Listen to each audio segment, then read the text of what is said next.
De la pensée à la conscience.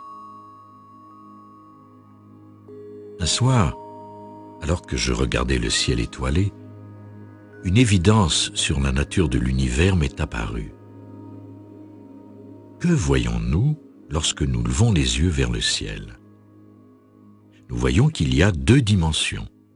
Il y a les objets célestes et il y a l'espace. L'univers est composé de choses manifestées, le soleil, les planètes, la lune, les milliards de galaxies. Puis, il y a l'immense étendue de l'espace qui crée ce sentiment d'ébahissement et d'infinitude. La profondeur de l'espace est inconcevable. Elle est sans fin, au point que, même si nous nous déplacions à la vitesse de la lumière jusqu'à notre galaxie voisine, Andromède, cela prendrait 2 300 000 années pour nous y rendre. Et il y a des milliards de galaxies dans l'univers. Cette immensité inimaginable de l'univers extérieur s'applique aussi à l'univers intérieur.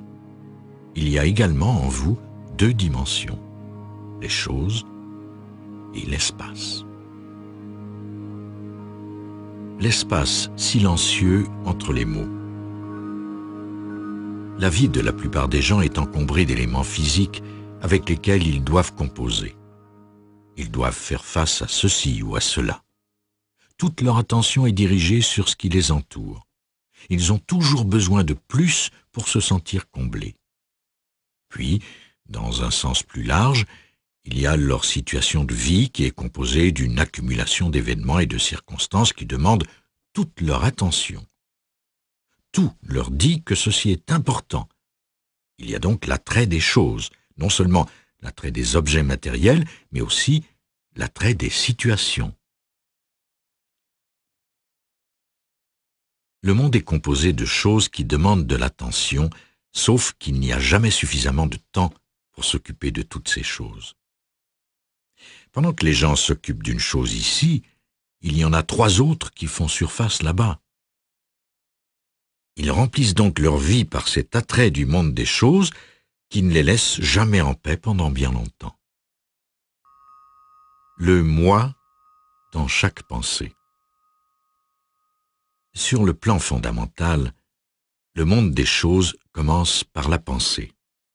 Que ce soit des choses physiques, des événements ou des circonstances dans votre vie, tout cela n'existe vraiment en vous que sous forme de pensée. Ce qui vous parvient, que ce soit les perceptions sensorielles, auditives ou visuelles, est traduit en impulsions nerveuses qui parviennent au cerveau. Ces impulsions sont alors décodées et une image du monde prend forme. La vie de la plupart des gens est remplie de pensées incessantes, d'activités mentales, d'objets qui apparaissent dans leur conscience les uns après les autres et qui se font la guerre de temps en temps. Vous pouvez voir sur leur visage comment ils mènent leur vie, la façon dont ils interagissent avec d'autres personnes. Ce que l'on décèle le plus souvent en réalité, c'est l'absence de l'espace. Les gens ne savent plus qu'ils existent. Ils ne connaissent que les objets qui apparaissent. Toute sensation d'espace a disparu. Ils perçoivent donc leur vie comme un défilement continu d'objets. Churchill a défini l'histoire de l'humanité comme une sacrée chose après une autre. Si vous questionniez les gens sur leur vie personnelle, ils pourraient vous donner la même réponse. La vie est une gamme ininterrompue de pensées et de sacrées choses défilant les unes après les autres. Au moment où vous pensiez que finalement vous avez réussi, une autre sacrée chose apparaît. Vous êtes tous en quête de quelque chose. L'aisance financière, le succès, la reconnaissance. Et tout le monde cherche à obtenir quelque chose de vous. Pour ma part, je n'ai rien à donner au niveau des choses. Aucun maître spirituel n'a de choses à donner. J'essaie tout simplement de vous montrer la possibilité de vivre sans être obsédé par les choses. Et j'utilise ce mot dans un sens très large. Je ne veux pas dire simplement obsédé par des choses matérielles, car ce n'en est qu'un aspect. Obsédé par les choses veut dire possédé par les pensées reliées à celles-ci, totalement sous l'emprise des pensées qui défilent les unes après les autres. Nous puisons tous notre sens d'identité de cette rivière mentale qui coule sans fin. Il y a un sens de soi, de « je » dans chaque pensée, chaque souvenir, chaque émotion, chaque interprétation, chaque réaction. Ma relation avec le monde est moi contre le reste du monde. C'est la bataille que je dois livrer. Je dois me défendre et combler le sens du moi. Pour y arriver, je dois chercher encore plus de choses que j'accumule et intègre comme faisant partie de moi-même.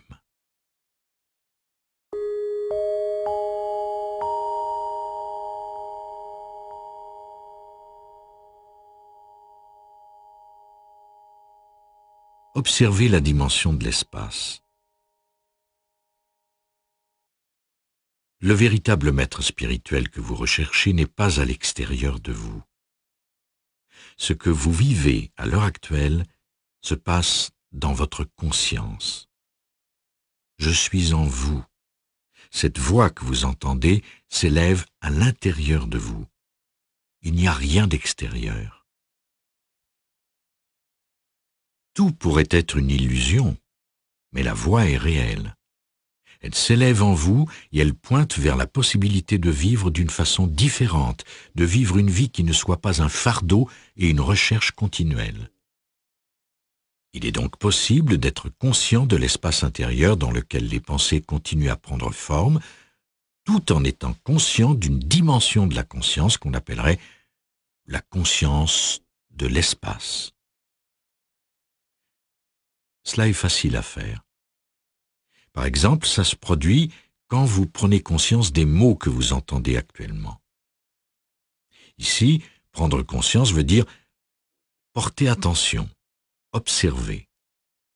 Vous remarquez ici qu'il y a deux dimensions, comme lorsque vous regardez le ciel la nuit. Il y a les paroles et il y a l'espace silencieux ou le vide dans lequel les paroles prennent forme. Il y a des espaces entre les mots.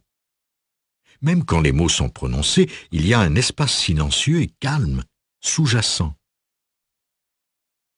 Le simple fait de le réaliser est tout ce qu'il faut pour que la conscience de l'espace soit présente en vous. Vous ne pouvez pas saisir l'espace. Vous ne pouvez pas dire « Ah, maintenant je l'ai », parce que cela redevient, encore une fois, un objet. En étant simplement conscient, vous remarquerez que l'espace est immobile et qu'il n'implique pas la pensée. C'est une sorte d'intervalle sans pensée. Il est possible que quelques secondes plus tard, la pensée intervienne et dise « Ah, c'était un espace silencieux ». À ce moment, vous ne le remarquez plus. Cela devient un souvenir, donc une pensée qui s'est transformée en un objet. Observer un espace silencieux est quelque chose de facile à pratiquer qui rapporte doublement. C'est une façon d'être conscient de deux dimensions, la réalité manifestée et la réalité non manifestée. Si vous pouvez vous déplacer dans la vie en étant conscient des deux, sans perdre contact avec la conscience de l'espace, la vie remplie de choses, c'est-à-dire la vie manifestée, devient très agréable. Bien sûr, vous ne pouvez totalement échapper à la loi inhérente à la polarité des opposés dans l'univers. Les choses qui vous rendent heureux aujourd'hui peuvent facilement se retourner contre vous, et ce qui vous rend malheureux aujourd'hui peut prendre un autre visage demain. Dans n'importe quelle situation dans le monde matériel, il y aura toujours un aspect positif et un autre aspect négatif.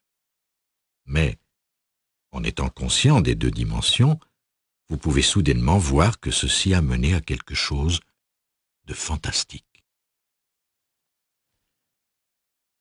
Toute personne qui a réussi aux yeux du monde sait qu'il y a un côté négatif considérable où un jour vous réussissez et le lendemain vous perdez tout. Mais ce n'est pas la même forme de souffrance qui existe quand vous ne connaissez que le monde des objets. Vous avez des attentes envers les personnes, envers les situations dans votre vie, envers tout. Vous avez certaines attentes qui, dans votre fort intérieur, disent « Faites de moi un être complet, donnez-moi ce qui me manque, rendez-moi heureux. » Mais cela ne se produit pas. Rien dans ce monde ne peut accomplir cela. Aucune situation, aucune personne, aucune condition ne peut vous aider à vous sentir uni tant et aussi longtemps que votre sentiment d'identité restera emprisonné dans la conscience objet. Moi, mon histoire, mes biens, ma réussite. Et la seule façon de se libérer est d'en prendre conscience.